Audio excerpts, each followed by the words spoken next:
বন্ধ করে দেখো বুড়ি, তোমার মা ওই আগুনের দিকে চেয়েছে, মনে মনে ওই প্রার্থনাই করছে, আল্লাহ তোমার কাছে যদি বিনিময় লাগে তাহলে এই আগুনে তুমি আমাকে পোড়াও, কিন্তু কিন্তু আমার সন্তানের তুমি ভালো করো। আমার সন্তান যেন খুশি থাকে, ভালো থাকে, যে কাজে তারা আছে সেই কাজের জন্য তারা যেন সফলতা পায়।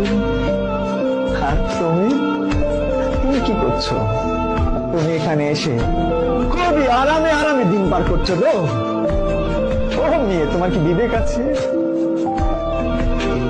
তোমার কি বিবেক আছে? তুমি কি একবারও তাদের এই কন্ট্রিবিউশনটাকে সামনে আনতে পেরেছো? কি বাবাকে ফোন দিতে চাইলা না?